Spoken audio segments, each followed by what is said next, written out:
Good morning. My name is Mark Fernquest, and I am with Bridges.Academy in Santa Rosa, California.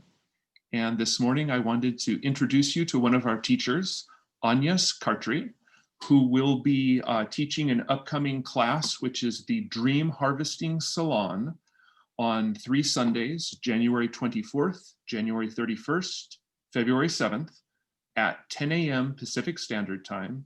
The salon will be 1 hour each day, and it will be online. It's nice to have you here this morning, Agnes. It's nice to meet you. Could you start by telling us a little about your background? Yes, I will. I just wanted to say, I hear you saying the word teacher, and it can be a little intimidating. I see myself more as a facilitator, or even in this case, as a midwife, of people's dreams. So I have been a alchemical hypnotherapist for 17 years. It's my passion. The unconscious is my passion. Alchemy was very dear to Carl Jung, and so my practice is Jungian based. Jung was himself influenced greatly by Freud, who said that dreams are the royal road to the unconscious. I have a BA in psychology from Sonoma State University, where I took classes in transpersonal psychology and Jungian psychology. And I'm presently pursuing an MA in depth psychology at Pacifica Graduate Institute. Okay. I have also taken classes in intuition, and that's my passion. Okay, sounds good. So why is working with dreams important? So dreams are actually our more creative process. Neurobiology is now showing us that when we dream and when we meditate, they are the two times that the whole of our brain is involved. So it's a holistic thinking process. It is not superfluous. It is essential to our sense of well-being.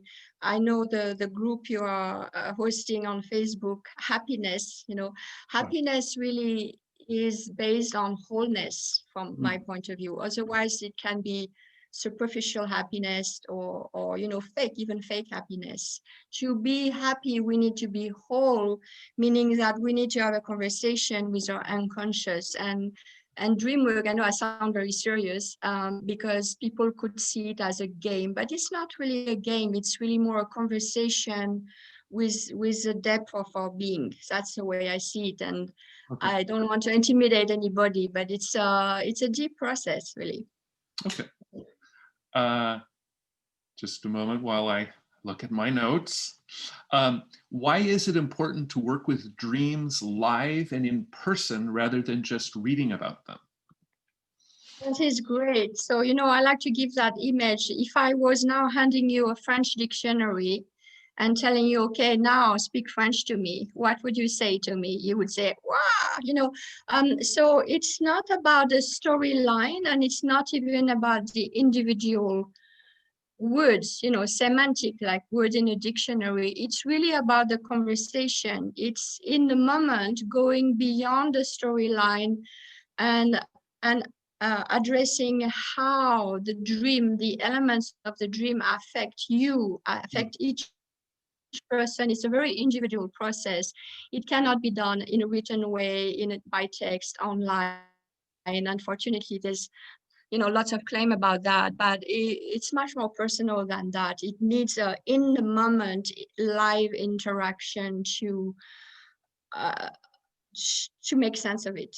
Yeah, I mean, what I get from that is that the symbolism found in dreams would be individual to each person ultimately. Yes, that's right. It's like, how does it affect you, this symbol? Yes, they are universal symbols, and you can find lots of information on the internet about what, seeing a whale means or a siren, but that's not going to help a person to become whole in the sense of what is it that whale or that siren really represent and mean for them. Yeah. In the present moment, not only in general, but in the present moment, or in that time when they have the dream and that time of their life. Yeah. So what are the advantages of working with a group as opposed to working by oneself? That's a great question. So, you know, a poet and philosopher I really appreciate is Goethe, German poet Goethe, and he said, attention is love. Mm. And so when you are in a group, everybody is a witness, is your witness. And that whole attention, that whole listening process, that being the witness of your process is actually enriching your own understanding. It's like instead of having just 2 ears listening to the content of the dream, you have so many ears, and we are really porous by nature. You know, our psychic processes are porous, so we inform one another by being in a group. Okay, that sounds good. Well, thank you very much. We're keeping this interview brief this morning. So thank you for joining us, Agnes. And to everyone watching, we look forward to seeing you on Sunday, January 24th at 10 a.m. Pacific Standard Time for the Dream Harvesting Workshop. Yes, I look forward to seeing all of you. Thank you, Mark, for your time. Thank you.